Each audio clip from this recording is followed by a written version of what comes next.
फलटण, आवाज जनतेचा। फलटण तालुक्यात कार्यकर्त्या पाठोपाठ आता राजे गटावर लोकांची नाराजी। माजी खासदार रणजितसिंह नाईक निंबाळकर यांच्यावर दाखवला जातोय विश्वास। पाहूया काही नागरिकांच्या प्रतिक्रिया। माझं नाव संदीप दत्तू सरक, राहणार मिरगाव, तालुका फलटण, जिल्हा सातारा। फलटण तालुक्यात तसा जर बघायला गेलं तर मागच्या 25 वर्षात काहीच विकास झालेला नाही।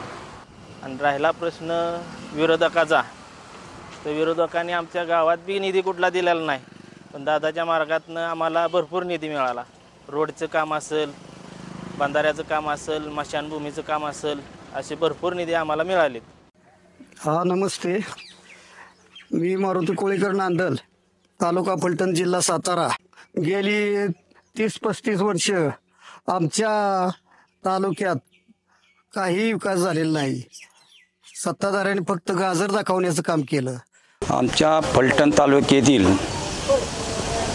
रणजितदादा नाईक निंबाळकर यांनी ज्याप्रमाणे काम केलेलं आहे ते आज तागायत कुठल्याही खासदारांनी काम केलेलं नाही। नावाला आजपर्यंत जेवढे खासदार झाले त्यांचा चेहरासुद्धा कधी पाहायला भेटला नाही, परंतु दादांनी जेवढं काम केलं असं आज तागायत कुठल्याही तालुक्यातील आमदारांनी की खासदारांनी काम केली नाहीत।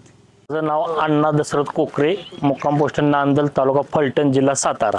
दादासारखा माणूस काम करायला कोणच नाही।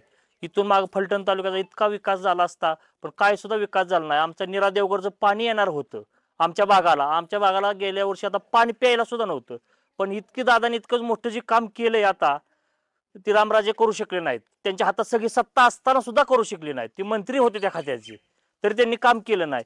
दादांच्या हातात नुसतं खासदार पद आणि ते 5 वर्षासाठी आलं। इतकी जी कामं केली ती आता मोठं काम चालू झालं निरा देवगर कॅनेलचं। वंचाबाई कोंडेबा कोळेकर, राहणार नांदल, तालुका फलटण, जिल्हा सातारा।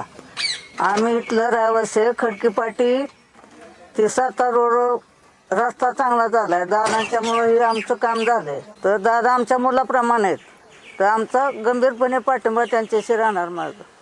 अशा नवनवीन अपडेट्स मिळवण्यासाठी आमच्या हॅलो फलटण या YouTube चॅनलला लाईक, शेअर आणि सबस्क्राईब करायला विसरू नका।